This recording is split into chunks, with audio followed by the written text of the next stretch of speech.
Hey guys, welcome to Fantasy Effect episode 80. This is a review on week one. We got some Dynasty Movers. We now have our own free Discord. If you guys want to check that out, just DM us on the Twitters. We can get you there. We also have a Patreon, and please like, comment, and subscribe. I got McSpanky and Holler with me tonight. How's it going, guys? Good, man. It is so good to be back. I missed last week. You guys did awesome, though, without me. Maybe it was a Thank better you. show without me. Maybe I need to miss more often. I don't know. I don't know about that. We need the numbers and the button clicks. That's right. That's what I bring to the table. Yep, what I said last week is the brains of the operation is you. Oh, shit. Yeah. Well, thank you. Concur. Man, it's How's so your good week to be one, back. guys? It is. It was super exciting. We had week one happen. We're going into week two. It seemed like a super odd week. We had the stats come out about like this is like the lowest touchdown output in forever, pretty much for passing touchdowns, like astronomically low. And it felt that way, like especially through the 1 o'clock window. It was just like, oh my goodness, like is anybody going to score a touchdown? Like what's kind of happening here to my teams and this, that, the other. It got a little better through the 4 o'clock, and then Sunday night happens and Monday night happens, and some normalcy kind of came back, except for the whole JMO experience, which was exciting for me. Not normal, but exciting nonetheless. Yeah, man. I was doing. Go ahead. For Sunday night. I was doing over unders, and I was looking at like nobody had outside of Baker had like anywhere close to 250 yards, and both Matt Stafford and Jared Goff were around like 240 something, and I put the over for both of them. Stafford hit it pretty easily, but once I saw that, I was looking back at stats. I was like, goodness gracious, like just low output all across the board, and so and we saw it in our in our fantasy teams as well. Yes, yeah, only two quarterbacks went over 300 yards in week one, which is crazy. And then you guys, Ron, I know you touched on the touchdowns felt off, but also it's like the guys who got the touchdowns. Foster Moreau got one. Alec Pierce, which oh my god, that was a beautiful throw. That was crazy. Yep. I don't know if anyone else bonkers. Like I know this people say this a lot, but honestly, I don't know if anyone else can make that throw. Like he like fell down and basically just like hucked it off his back foot about 70 yards in the air. I would say Joe Milton, but not with an actual defense running at him. It wouldn't be anywhere near. It wouldn't be anywhere near Pierce. It would be out of the back of the end zone somewhere. Well, I would say like no defense, right? Like just him falling down and then trying to throw like that. I think Milton could do it, but outside of that, yeah, I agree. Well, should we hop into the news here? Let's do it. Okay. Unfortunately, with the new season comes new injuries. Jordan Love with the MCL sprain out 3 to 4 weeks. Malik Willis is to start at quarterback. Yikes. David Njoku with a high ankle. He's out. Jake Ferguson, he has was it an MCL sprain? Or no, it's just a bone bruise. That's what he said. That's what they said initially, but it looks like he basically said today, he's like, oh, it's like a 0 today. And I think it looks like a little bone bruise. And he said, I don't even think it's a grade 1. So I think he might be okay. And we've got Mostert already out for the week. Achane is a game time decision. So we have the Jeff Wilson versus Jalen Wright, and then kind of just give me your thoughts overall on these guys' injuries. What do you guys think? All of them. Let's start from the top. Jordan Love, that sucks. It sounds like their coach was saying today that they're not ruling out, him playing. I think that's just coach speak. I don't think he's actually going to play. But it wouldn't surprise me if he's back sooner than that 4-week kind of timetable. If maybe he's back in like 2 weeks or so, especially if depending on how they start. Like if they start like 0-3 and they're like their playoff chances are going down the drain, they might be like, all right, bud, we need you. Hop on in. So that's one to monitor. Njoku, that's definitely a bummer that he's out already. That offense was horrendous, and so now they lose another option. I would be excited for Amari Cooper, but watching Deshaun Watson play, I'm like, dude, I don't know if it matters. Give us Jameis. Honestly, I think it's coming. And then the Miami thing, I hate Thursday night games. Like I love watching them, but it's so tough. Like if you're banged up at all, like it's so hard to play. So I would assume Achane is probably trending towards not playing. I did see some practice clips of him going, and it seemed like he wasn't limited at all, which is nice. I don't know. We'll just have to. That's one. Thankfully, it is Thursday, right? And so it's not like if he's like out kind of last minute, you have the full roster. It's not like the CMC situation. So I was actually going to say the opposite. I after seeing like that clip and some news, I feel like Achan's going to play. Maybe that's just he's one of my favorite players to watch, so that could be just me wanting to see him play. But I think the biggest one out of here, obviously, is Jordan Love, but Njoku. A lot of people were on him because he was a pretty cheap buy or cheap draft.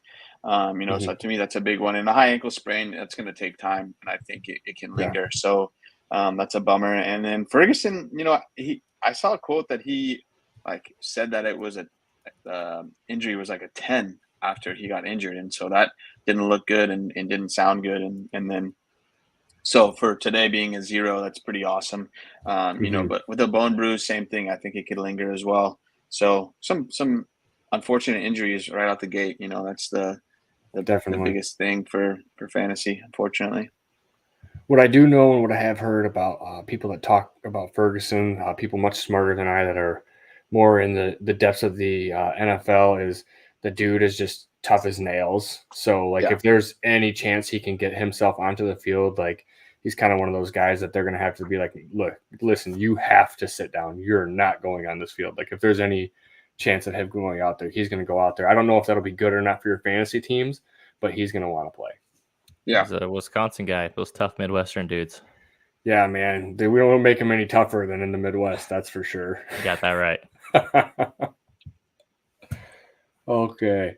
You guys want to get into some of the Dynasty Movers that we had with the week one? Because everybody always reacts rationally to everything that happens in this one game out of the 17-game season.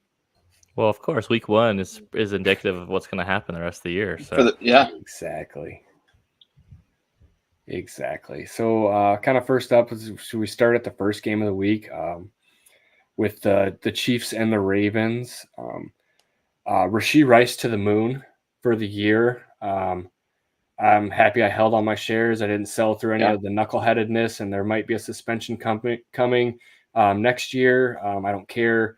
Hopefully he can kind of put that stuff behind him and, keep his, head above water with that. But dude, just 38% first read for the Chiefs. He had 32% target share, and his yards per route run was 4.29 yards.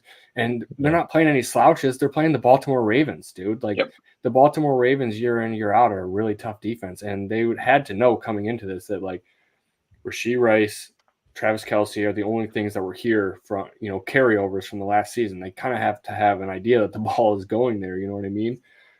Didn't matter.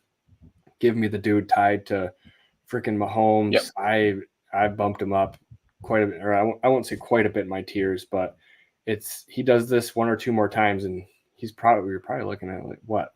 How high do you think he can go in the dynasty ranks? Can he get to top 12? He's tied to Patrick Mahomes.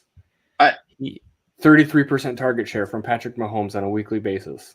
He's gonna need injuries, I think, to get that high. I think he can get to the mid wide receiver 2 range, maybe in that 15-16 range. I have him up to wide receiver 21 in my rankings right now, which feels about right. But some people I think already are kind of viewing him. So we can talk about it a little bit, but I made a trade just recently where I moved Rashee Rice plus a 25 third, and I got Puka Nacua. Some of that obviously is the Puka injury news, which I don't think we touched on that, but he's going on IR. That felt like a little bit of an oversight, but Puka's on IR, so that's kind of a big deal. Right.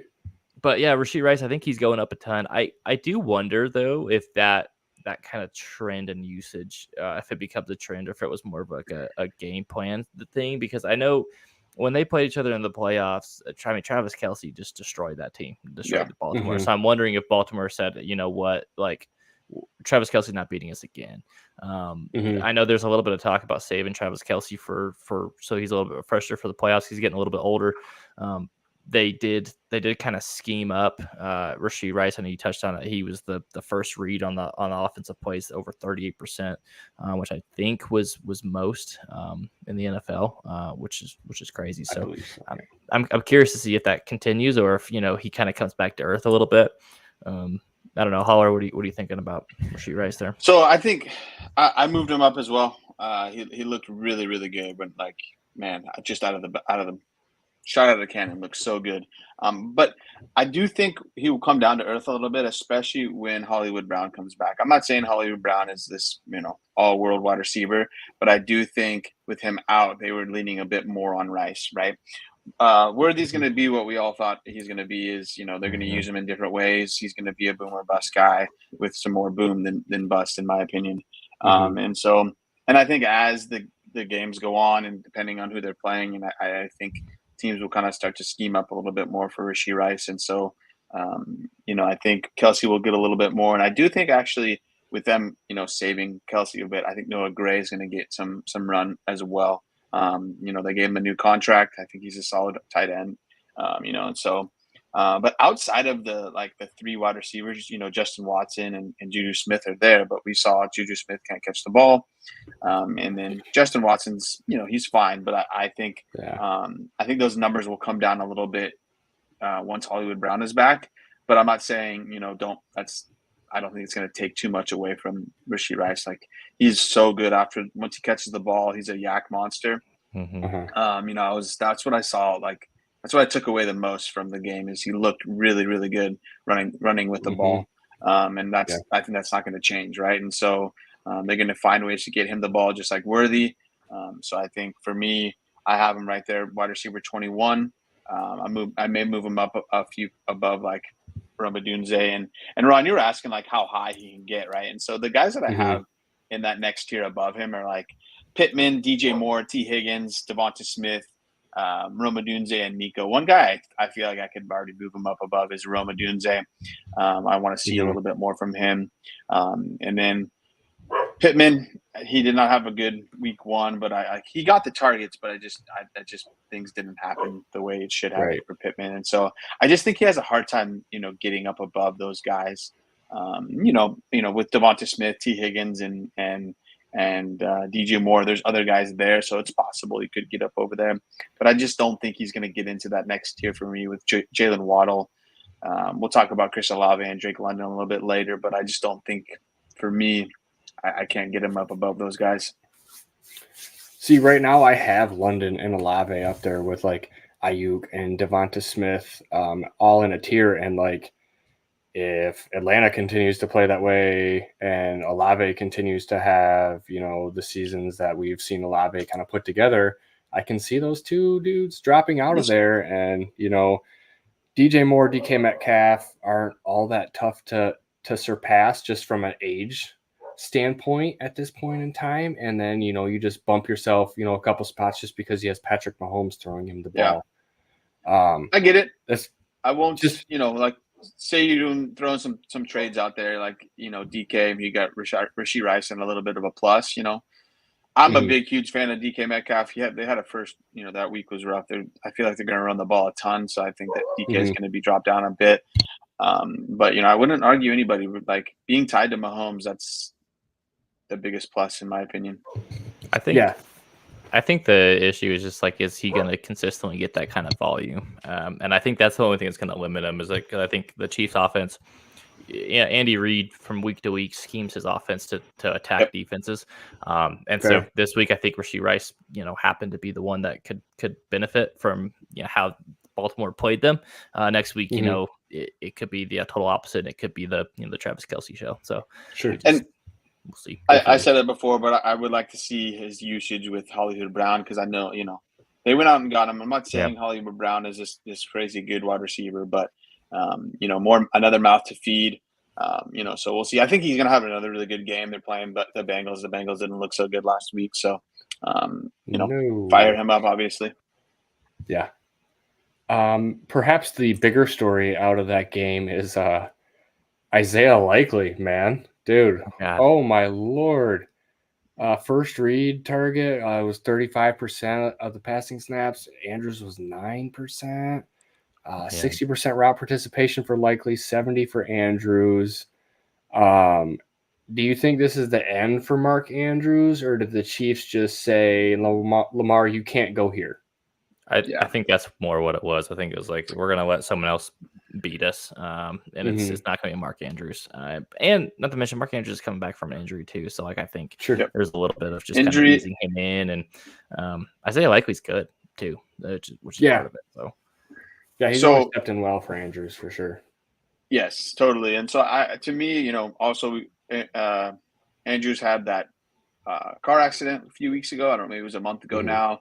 And so, and Wes just said it, the Chiefs always take Andrews away, right? And to me, if you're coming in and you're thinking about the Ravens, like, Mark Andrews is their number one receiver, number one option outside of, Lamar himself running the ball and whatever. But it's not Zay Flowers. He's more of, like, in my opinion, I see him more of as kind of a gadget guy, right? And so I think you think of the Ravens, we got to stop Mark Andrews. And so I think that another big thing between Mark Andrews and Isaiah Likely is more of a receiver first. Andrews is more of a blocker. He's going to do anything you need him to do as a tight end, and so they're going to need that more. And if they both can be on the field, and Andrews is going to be the blocker, Likely is going to probably be the beneficiary there. And so I think we're going to see more of Andrews and maybe a little bit of less of Likely, but I don't think Likely's going anywhere. For anything, I don't, and I think Andrews will be back. I just don't think anybody should, sell on a crazy low game. I think, I mean, if you see how they used Zay Flowers, like, I don't think his ADOT was very good. I just think a lot of times he gets the ball. His yards are picked up with the yak. That's how they use him, is basically on screens and like little like quick slants and out of the backfield a lot too. Like that's how Zay Flowers they choose to use him, that's how they use him in college too, right? He's never been like a super down the field kind of guy, and so I don't know. I mean, I knew that was going to. I feel like he's the best deep threat they have, honestly, because Rashad Bateman sucks. Like, let's be real about that. So and my just a gadget guy. I mean, he's a really, really good player, right? So for the Ravens, he is their kind of, and he's a very good guy doing that. And so I'm not taking anything away from Zay Flowers, and so but I do think option one is Mark Andrews, and so teams are going to take him away. And so the other thing too is I think Isaiah Likely and Mark Andrews are going to be on the field together a ton. I was just kind of looking up. So they had 74 offensive snaps. 42 of those, they had two tight ends on the field at the same time in the same personnel. They lived in 12. Thank you, Wes. Really good guys. Thanks for staying up with us, Jeff. Jeff's up at like 4 a.m. or whatever time it is in Ireland right now. But huge. Moving on to the next guy in the same game, Derrick Henry. It pretty much seemed like the second they went down like a touchdown, like the Ravens were just like, nope, get Derrick off the field. Justice Hill in here. We're just throwing dump offs to Justice. Which isn't great, but honestly, like, wait till like it's like, October, November in Baltimore, and it's cold as hell, and nobody wants to tackle Derrick Henry, and I think we're going to be singing a different tune and kind of laugh at the whole Justice Hill situation. I mean, that's part of it, right? So there's like the stats of, so he played 69% of the team snaps when they were tied or ahead, and then his percentage went down to 43% when they got down by a touchdown. Last year in Tennessee, it was down to 50%. So like it was a bit of a drop off. The other thing, and I think you kind of just alluded to it, is how often are the Ravens going to be in that game script? They don't play the Chiefs every week. Like, for example, this week they play the Raiders, who, I mean, would it surprise you? Would it surprise any of you if the Ravens don't trail in that game ever? Maybe if they give up a field goal on their first defensive, possession. Sure. Then they go out and score like that.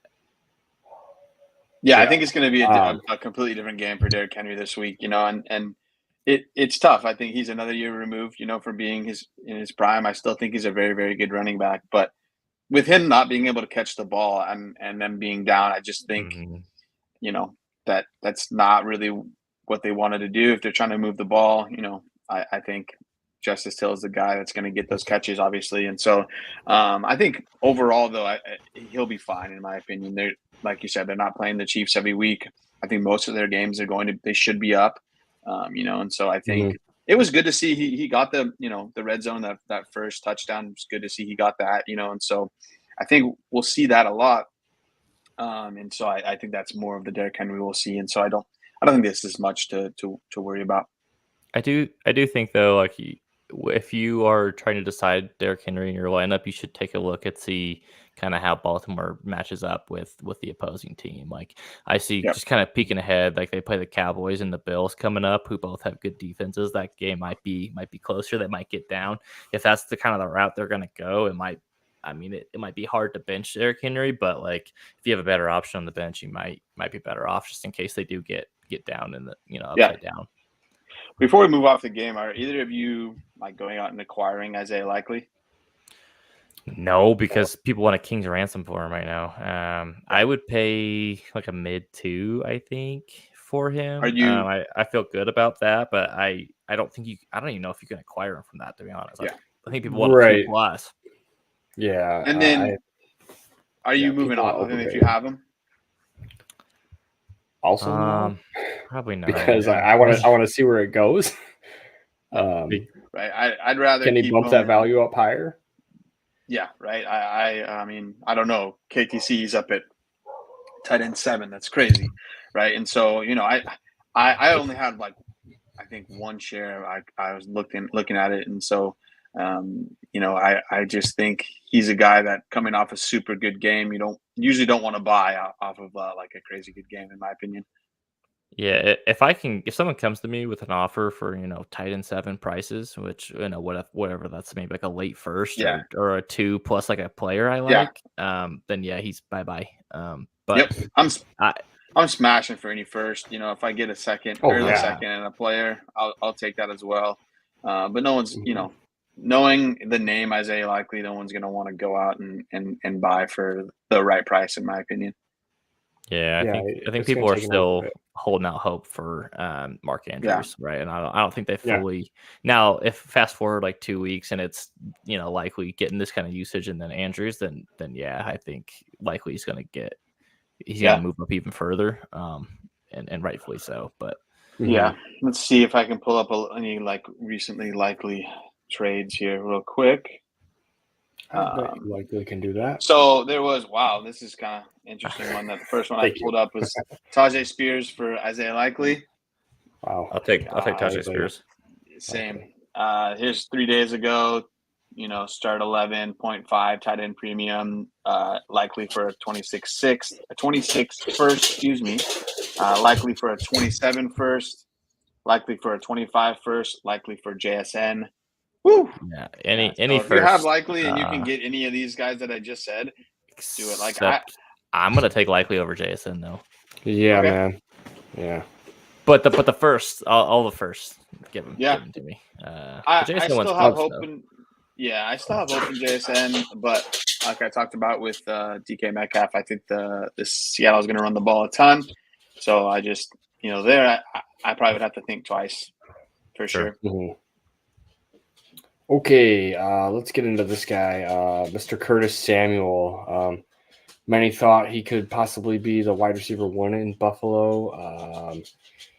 2 targets for Curtis Samuel this past week, only 9 pass plays. He did suffer that toe injury that held him out of camp. I can't remember exactly how much time he missed. Missed a I don't good remember chunk. being like it was a good amount of time, but I didn't remember it being like a concerning amount of time. Also, like I felt like he was out on the field, enough to build some sort of rapport. But either way, 2 targets, not great. Do you guys think they're just moving him slowly along, or was that just this is the way it's going to be? I think a little bit of both. I've kind of been more on the Khalil Shakir side of things. I think he's he has the rapport with Josh Allen, and I think he's a better player and more reliable. Curtis Samuel, I mean, you just mentioned it. His whole career, he's been banged up, and then he gets the Buffalo, and he has the turf toe injury, and he's out for I think it was like like 2 weeks or so before he got back to practice. So some of this, I think this game in particular, he probably didn't play a ton because, he's easing back from injury. He'll probably have weeks where he is more involved. But I still think it's Shakir more so than Curtis Samuel. We'll see here. Now that I said that, on the pod, I'm sure he'll go out for like a 8 catch, 90 yards and a touchdown game on Thursday. But so I was the opposite. I was on Curtis Samuel, and then he had the turf toe. So I was moving a little bit toward Shakir. I didn't know for sure which way it's going to go, but it doesn't look good. But I think exactly what you guys said. I think they're easing him in. I think more we can, get a better feel once he's healthy, if he stays healthy, because he gets banged up more than anybody, so it'll be interesting to see. But for me, I think the biggest thing is I know, Shakir might be the biggest beneficiary, but I think Keon Coleman might be their wide receiver 1, right? And so he ran the most routes. I pulled up some stats or like just some information from PFF, and he ran the most snaps and was in on all 12-man personnel. So for me, that's really, really good. They're using him a lot. He had a really nice catch where the defender was like all, draped all over him, and he jumped up and got a really good catch there. And so for me, I just think he's turning into like one of the most, top wide receiver for them. But I think Shakir, is going to be kind of boomer bust guy, but same thing with Keon Coleman. I think any of these guys, like we saw with Dalton Kincaid, like he was kind of, he disappeared, right? And so people, I think, teams are going to be like, okay, I think Dalton Kincaid, since they don't know who Keon Coleman is really yet, like I think they try to take away Kincaid, right? And so, I think the biggest thing is, week to week, we could see a different wide receiver be the leader. And so, but I think, across the season, I think Keon Coleman will be that wide receiver 1. Yeah, he definitely had the volume. Some of the yards per route run isn't super great. That's true. With Greg Dortch, Jacoby Myers, Jalen Naylor, Jonathan Mingo, Adam Thielen on those stats, so it's not like a murderer's row here. It's 1.89, so it's not like a death sentence by any stretch of the word or anything. Rookie first game and everything like that. I still need to see more from him to buy into that, just because of all the stuff that we had leading up into the draft with Keon Coleman. Everything from college, while there is highlight reel stuff, there's a lot of underlying metrics that say that he really probably isn't going to succeed. So we will see. I think the Cardinals are also projected to be like a bottom 10 defense, and I'm probably saying bottom 10 kindly to the Cardinals. Yeah, totally. Probably bottom 5. I think anything on Keon Coleman, Spanky? Yeah. He got used a ton, right? Like they tried to use him a ton, I should say, right? So he was their first read 31% of the time. So that's like 1 out of every 3 plays. The concerning part of that was like his target percentage was only down around like 20%. So it's like they were trying to get him the ball, but he either just wasn't open or they were taking him away. In a game where the defense was very fixated on Dalton Kincaid, it's a little concerning that he wasn't able to beat some of Arizona's corners who aren't like great. Like it's just going to get tougher. Name one. Like for example, like Miami this week. That's what I was thinking. Keon Coleman, I feel like if there was, I know it's his first game, but if there was ever a game for him to make a name and do something, it was probably this one. So the fact that he did it is a little bit concerning, something I'm keeping an eye on. I'm not like, panicking on him just yet, but it is a little, it's a little concerning. He might just be out there as a big body and more of like a decoy for, Kincaid and Yeah. And I didn't agree. He's not one that I moved anywhere. He stayed in the same ranking. He's not somebody I'm going to go out and try to acquire. But to me, I think anything, the biggest thing you take away from this is I just think Curtis Samuel is still a bit injured. But I don't think he's going to be the guy that we might have thought he was going to be. I think I kind of would lean towards you guys here, and I think it's going to be more Shakir than anything. And then we'll see if Coleman can be somebody. Right. I'm not going to sing. Anyway, Marvin Harrison versus Greg Dortch. The human Dortch himself. Wow, 8 targets, whopping 47 yards on those 8 targets. But neither here nor there, 8 targets. Marvin Harrison had 3 targets for a total of 4 yards. He had one really bad drop. There's some pretty bad metrics out there right now. But by now, everybody has probably also seen him running to the back of the end zone with his hands up and Kyler not throwing that ball to a completely wide open Marvin Harrison. And if he catches that ball, we probably don't have any conversations about Marvin Harrison and any sort of panic with him. You guys worried about Marvin Harrison? We kind of talked a little bit before the show about it. No, I mean, he's still a top 5 pick, right? Like, it was his first game. Right.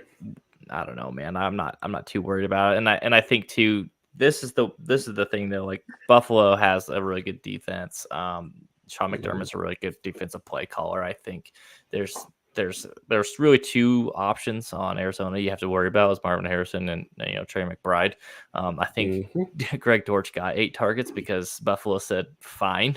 I'll let you dink 47 yards will do that all day long. Like, I don't care. I'm not going to let Marvin Harrison score 2 touchdowns on me, or Trey McBride just destroy me. So I think that was probably part of the focal point there.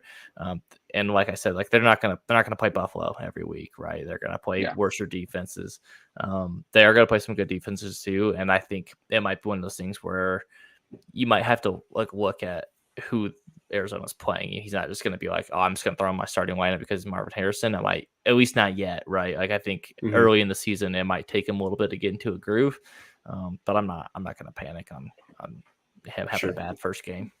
Yeah, no panic here. I just think there's going to be some growing pains. I think once that offense, he learns the offense a little more, each week is going to get better, I feel like, and he'll get a better rapport with Kyler Murray. Like, Kyler Murray should see him wide open down there, and exactly like you said, Ron, if Kyler Murray hit him there with that would have been a touchdown. However many yards it was, and we're not even talking about him now. And so, but I think some people are going to be worried just because of where he was drafted, where you drafted him in your rookie drafts, and even where you drafted maybe in redraft. Like, I drafted him. It's a keeper league, but I drafted him in 20. I had number 10, and I've drafted him at 201. And so unfortunately that's not very good. But it's tough. But I just think there's going to be growing pains with the rookie. Yeah. Definitely agree there. I've heard Marvin Harrison speak, since the game or whatever, and he also commented on how he was out there thinking more than he was just playing. So, that can really, hopefully he doesn't get into his head about those things. He's out there trying to think too much, just go out there and just get open. We all know you can do that. He's not a burner by any sense of the means, but, he can get open and catch the ball. That's for sure. Yep. Take a few deep breaths, man. Okay. New coach, same Drake London. It's tough to kind of figure out what happened here, because the Steelers have a super good defense. It's always a super good defense. Joey Porter Jr. is a really good corner. I believe that I don't think Drake London caught a pass on Joey Porter Jr. I believe the 3 catches he had, he got matched up on a linebacker somehow, here or there. And also Kirk Cousins was just under duress all day between Cam Hayward and TJ Watt, just rushing the passer. I don't know. It's kind of the same as the Marvin Harrison thing. I'm willing to let this one play out a little bit longer than I am for some others. What do you guys think? Yeah, I mean, I think this is one where, if you look at who the Falcons lined up, right? They had Drake London, Kyle Pitts, obviously, but then they had Ray McLeod and Darnell Mooney out there too. And I think this is an example of the Moon Man, the Steelers. And the team, Ray McLeod had a 27% target share, right? So it's that's not going to happen every week. That was definitely Pittsburgh just said okay, beat me with Ray, and they didn't, right? And part of it too is TJ Watt he lived in that backfield, man. One of the more concerning pieces of this game, I don't think was Drake London to me. It was Kirk Cousins. He didn't look great. He didn't look like he was able to put any power on the ball, or like able to drive off when he was throwing. He looked visibly off. And part of that too is you have dudes in your face the whole game, but probably and you're just coming off that terrible injury. It probably is a little nerve wracking to take a live bullet for probably the first time, but I would be more concerned that Kirk Cousins is not the Kirk Cousins that we've been accustomed to, and that Atlanta is cursed yet again with more bad quarterback play for the rest of the year. Yeah, a lot of people, a lot of the Twitter people and smarter people than I are, pointing out he's in the pistol the whole time. They didn't have Kirk under center. He's not running any play action. He's not running any boots, and that's all the stuff that Kirk Cousins is really good at pre-Achilles. So it, we've kind of, asked the question, is he fully healthy here yet? Once again, kind of time will tell. I feel like, Kirk's a good enough quarterback that I'm willing to let him figure it out. And I don't, I can't just throw in the towel on him because you know what it could be for Kirk Cousins. But man, watching that, it was very concerning because he just looked frazzled and he looked like a rookie out there. Just the way he's just letting loose on stuff, man. It wasn't even a primetime game. I know. It was rough. And some of it, I watched some of it, and it did this exactly like you said, Spanky. Some of those throws looked absolutely awful, right? And the Steelers really do have a good defense. And for me, though, with Drake London, he's around a top 10 wide receiver. I have him as wide receiver 11. And for me, when you have a wide receiver that's close to top 10, you can't be getting 15 yards.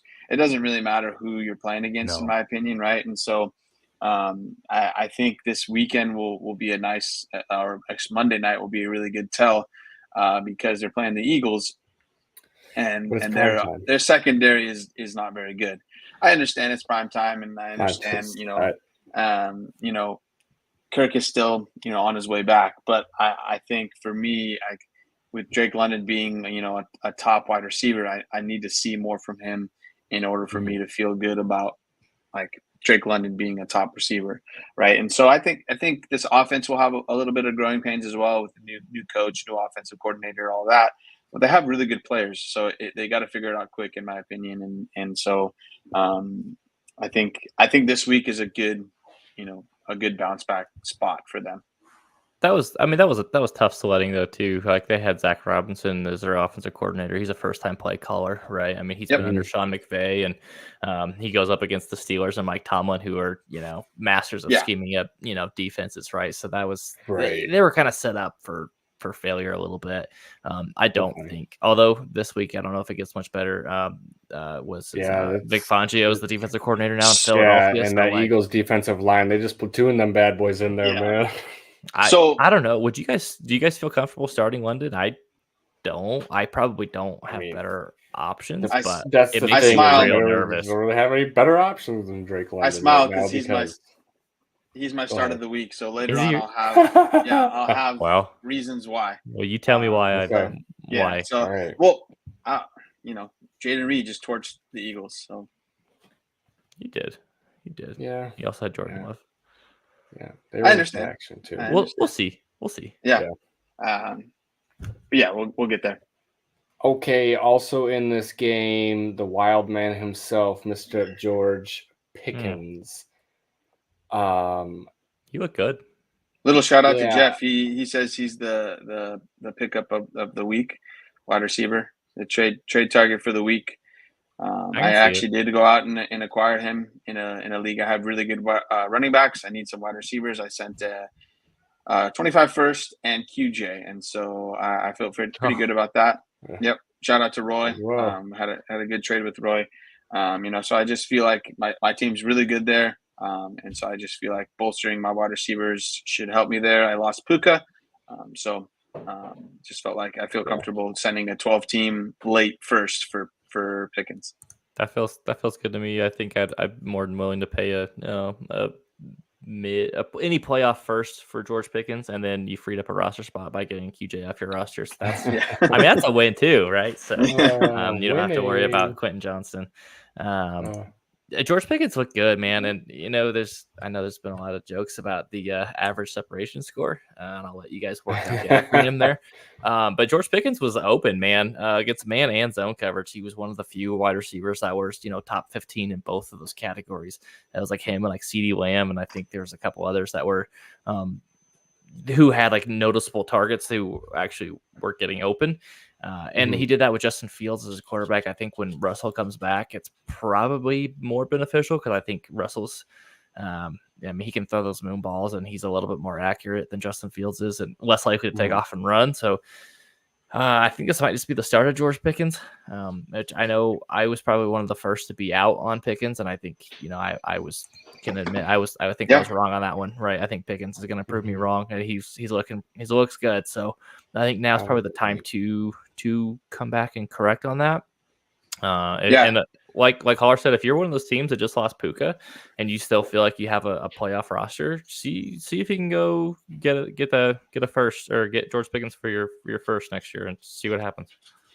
Yep, it should. I feel like it should get done, and to me, there's nobody there outside of George Pickens and the running backs, and so I think he's going to be. Yeah, they have to throw him the ball. So I just think wheels up from here with him, and I know it's Justin Fields, but to me, there's nobody else there. Even Arthur Smith can't screw this up. Yep. Yeah, I think you even made the argument, Holler, that Justin Fields supported DJ Moore last year. Mm-hmm. Yeah, so, he did. Sorry, I got off the sheet here.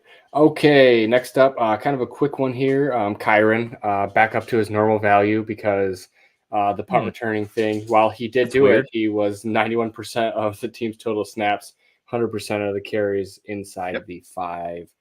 I was never worried about the punt thing. I was more worried about the Blake Corum thing. But Blake Corum didn't even touch the field at all. Oh, it's worth noting. And Ronnie Rivers, how many carries did he have? 2? 2. Yeah. Sean McVay hates rookies. He rarely plays them. I know Puka did last year, but that was more of an outlier. Like Kyren got almost no run when he was a rookie. Who was it? Darrell Henderson. I know it's a different running back, but his rookie year, he barely touched the field at all. He got more involved in his year 2. I think part of it's just he doesn't really trust his rookies. And so Blake Corum might be more of a factor later in the season than he will be early on. But for now, just ride Kyren. Yeah. I think it was I think the biggest tell out of all this was just very surprising that Corum didn't get the ball at all. I know he doesn't McVay doesn't use his rookies, but for me, Corum didn't play in the preseason, and then for him to not get any touches in the game, I mean, it was a big game. They're playing a really, really good Lions team, and so I just think part of it is how it was, and I think it will be a huge tell if Corum doesn't get the ball this week against the Cardinals. Right. I'm a little worried about Corum, but I wouldn't be too worried. I think where people got him, it's fine. You're really gonna for him, he's mainly just a handcuff, right? And we were hoping that he was going to get some more run, but I don't think I think it's going to take time. Yeah, I think he's just fine. Yeah, it's sit and wait. Yeah. And where were people taking Corum? Mid 2, sometimes early 2s, just depending on the manager. I was more towards I would snag him after that mid section kind of went off there, just because I think he's a really good running back. So I think with time he'll be just fine. Okay, next up, Mr. Chris Olave with another disappointing day. Feel like the more and more we watch Chris Olave, the more and more disappointing days we have when, Rashid Shaheed is exploding, for basically everybody on the Saints team except for Chris Olave is exploding. Jamal Williams is scoring touchdowns again. I know it's against the Panthers. But when you're having a party like this, man, you would think that Chris Olave would be a part of it. So for me, same argument as Drake London, especially if you're playing a terrible team, if you're a top 12, top 15 wide receiver, you got to get it done, in my opinion. Yeah. So this was, alarming. I moved him down a little bit, but for me, do you guys think this is an option, a possibility you can kind of buy him on cheap if people are worried about him? He's not cheap and you can't sell him. I tried all off season. He's one of those guys where like if whoever has him in the league is more than likely the Olave, lover. Yeah. And so if you try to buy him from him, it's not gonna happen. And I don't really want to buy Olave. I actually don't have a ton of shares of him, anyways. But expensive. He's expensive. Derek Carr, I think that was probably his. He's not going to beat that. He's not going to beat that performance again the rest of the year, other than when they maybe play Carolina again. But that's just the thing, right? It's like Carolina's corners aren't exactly like great. It's not like so like Drake London at least had the excuse of Joey Porter Jr. is a really good corner, right? Carolina's corners kind of suck. And it was just it's not. Derek Carr just doesn't. He finds his guys that he likes. A lot of times it's the tight end, and a lot of times it's like a deep threat. Like he had a nice connection with Henry Ruggs for a little bit, and it seems like Rashid Shaheed is that guy for him now. They're more expensive wide receiver than Olave. No, and that's accurate, right? Yeah. I know it's a little tongue in cheek, but like honestly, he doesn't produce like hardly ever. He almost leads the league in unrealized air yards almost every week. Like and it's just like at a certain point, like this is year 3. If it doesn't happen, it doesn't it's not going to. Like that's the thing. Like we've been doing this a while now. You can only make excuses for so long before you're just like, all right, the kid bites. Let's move on. Yep. Now watch me go make more excuses for no. That's just kidding. Yeah, I mean, I need to see it more. I moved him down. He may be, still trending on his way down, So he moved from, I think I had him at 10 to 13. There's guys that I have below him right now that I think I can move up above him and feel confident about it. So we'll see. I'll be watching. I think he's a guy that will continue to, if he doesn't produce, he'll continue to fall down the rankings. And, unfortunately, he's somebody that you won't want to touch. Yeah. I agree. Okay, let's pop down to our starts of the week. Let's do it. I'm just gonna kick us off because I got my quick one, my easy one right here out of the way, the most obvious. It's Jordan Mason at the running back position for the 49ers. I think even if Christian McCaffrey were to be healthy and suit up for the game, like I would not be shocked if like Jordan Mason took, I don't want to say all of the carries from Christian McCaffrey because that's insanity, but like, enough to where you're like, oh, okay, it's a fine flex play, and then if Christian truly is out, then, it's definitely wheels up. He looked awesome against the Jets.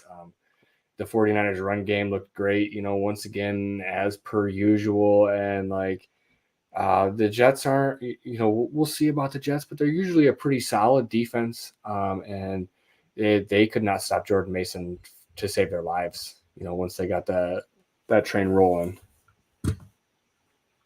No. Well, I mean, the only concerning thing there is that, like, McCaffrey, I think I saw a quote earlier today saying that he's good to go.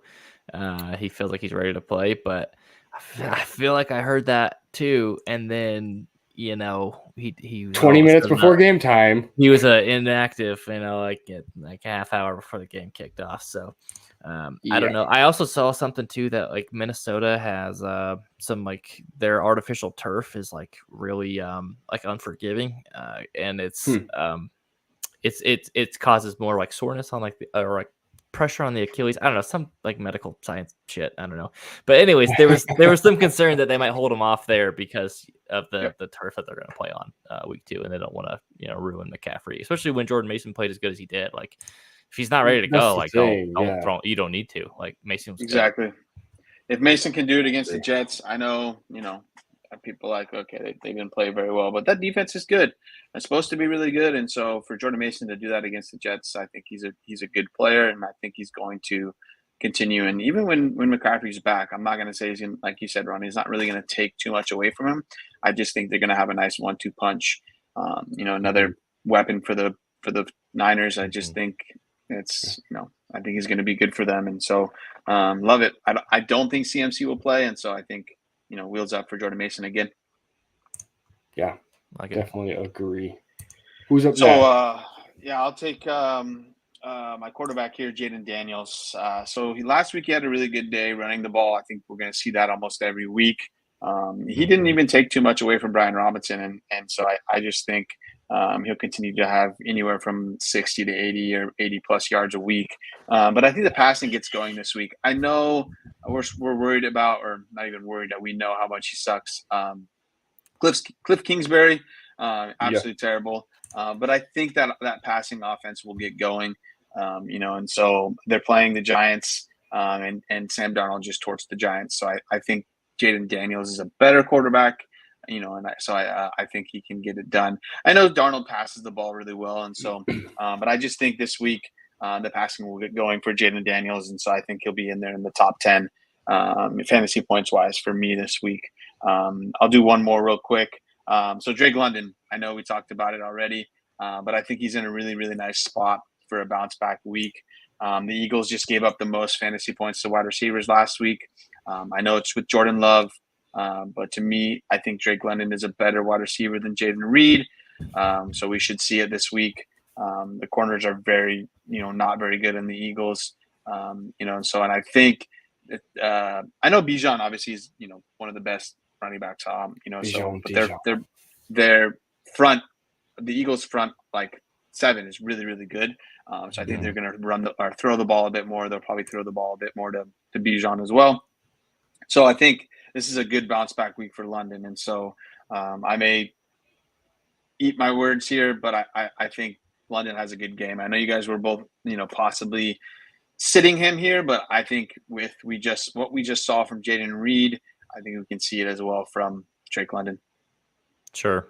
I won't push back too much. I have my concerns. I think the biggest thing with this one is Kirk Cousins. It's Cousins more than anything. Yeah. So, but I think, another week he should be all right. We'll want to get hit, so they should get the ball out quick.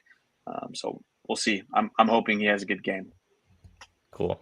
All right, I'll give a couple here real quick. I'll start at running back. J.K. Dobbins. They get the Carolina Panthers. Love it.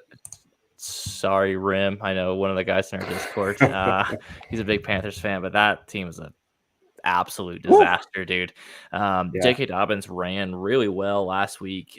Him and Gus Edwards basically split carries 50-50 against the Raiders. Gus Edwards had 11 to Dobbins 10, but Dobbins outgained him 135 yards to 26. He looked a lot more explosive. Now, I will say he didn't have that long end speed, and I think that's part of just coming off of multiple serious injuries. Once he got past about 15 yards, it was like like old Yeller out there. It's like, just put the poor dude down. But he looked good in the hole before that, and so last week too, Carolina, they gave up over 100 rushing yards and 2 touchdowns to Alvin Kamara and Jamal Williams. So I think J.K. Dobbins is gonna. I mean, I trust that offense. That's a good offensive line in LA. Carolina doesn't show like they can really show many signs of stopping anybody. I mean, Derek Carr's offense just put up 47 spot on him. So give me J.K. Dobbins here, and I think he's going to be a nice flex option. And you got to start him while he's still healthy. Yeah, DFS he's a good option there. Then the next guy too, I want to talk at wide receiver, picking on bad teams, but Malik Neighbors going up against the Commanders. I know Daniel Jones was really bad last week, but Neighbors was good, right? He played 100% of the team snaps. He was one of 5 receivers who played 100% of their team's offensive snaps. He was their first read 31% of the time because they really don't have anyone else. The Commanders just gave up 4 touchdowns last week to the Buccaneers, 2 to Evans, 1 to Godwin, 1 to Jalen McMillan. This feels like a get-right game. I know the Vikings, too, like their defensive coordinator, his name is escaping me right now. He used to be the coach for the Miami Dolphins. Brian Flores. Brian Flores, thank you. He's a really good defensive coordinator. He just wreaked havoc on the Giants. Washington is no such thing, right? A divisional opponent, too. This feels like Malik Neighbors is going to have his, welcome to the NFL moment, kind of some breakout stuff. If Daniel Jones can just pull his head out of the spot for just get it close, half the game, even Malik Neighbors should be, and honestly, he should be so wide open. It shouldn't even have to be a matter of Daniel Jones throwing things in there. So, real quick, did you know Wan'Dale Robinson had a whopping 12 targets? I was just gonna see that. Yeah. It was obviously because I think they're throwing it off, short slants and stuff like that. So that's why, but I think he could be a good play like throughout the season. Like he's obviously the number 2 option there. So just little tidbit there, but I don't think it's going to hinder Malik Neighbors at all. He's No, their big threat guy.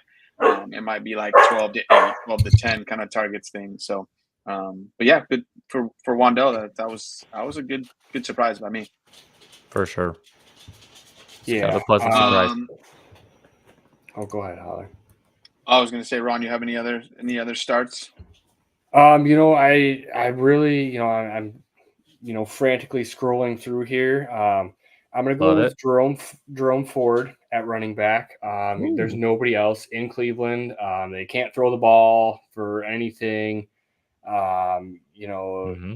Just the volume he had. Let me pull up his stats real quick. I know he had a pretty decent game. He's 7 targets and 6 receptions as well to go along with 12 carries. So, he's just going to get the touches there. So hopefully, that can work out a little bit better for him, not playing against Dallas.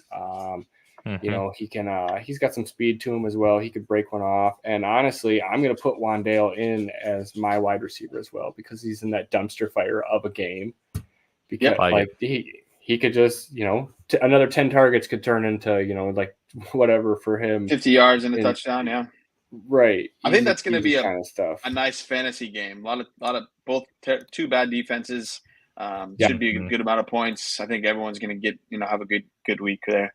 So my running back of the week is Ramondre Stevenson. 28 touches last week. They get the Seahawks that their running defense isn't very good. And so I just think with Jacoby Brissett being the quarterback there, I think they're going to really, really lean on Ramondre Stevenson. So I think he's going to return a nice top 12 week. Hopefully he gets in the end zone again. But I think with 28 touches per week, that's, obviously that won't be that every week, but they're going to feed him the ball. And so I think he's right now an automatic start for me. And then last real quick is Brock Bowers. I know they have a tough matchup, but outside of Devontae Adams, there's nobody else there, that Minshew wanted to get him the ball often. He looked really good. He had 8 targets last week. So for me, I think he's going to have a good week. And we saw the Ravens struggled with the Chiefs tight ends last week. Noah Gray had a fine day. He had a nice couple catches. So I think Bowers can have a really good game as well. So fire him up. I like it. Real quick, quarterback, I have Matthew Stafford. In his 2 games against Arizona last year, he threw 5 touchdowns and 1 interception. I know Puka's out, but I think Cooper Kupp he can handle it, right? He's handled it before. 21 targets. He can do 21 it again. targets. That's so. Yeah. He will be just fine. DeMarcus Robinson actually should be a nice little DFS play. He's super cheap. He'll be fine. And then Dalton Kincaid, I like a nice bounce back here on Thursday night. Yep. The last time they played was in week 18. He was the tight end 2 that week. He had 7 catches for 84 yards. And I know people are going to say, it was a week 18, but that game was for the AFC East. So it did mean something. They were playing their players. So I think Dalton Kincaid is a nice little, he's in for a nice little bounce back. And that's all I got. I think so. Totally. I think, the corners are going to try to take away those wide receivers. So I think this week he should be open. I like it for a nice bounce back as well. And you can never go wrong with Matthew Stafford, baby. Fire him up. No, you can't. Just the gift that keeps on giving. Yeah. Like I talked about last week, if you are a contender, you lost to Jordan Love, go out and try to get Matthew Stafford. I think, they're going to throw the ball a ton. Kyron's going to get the ball from Stafford.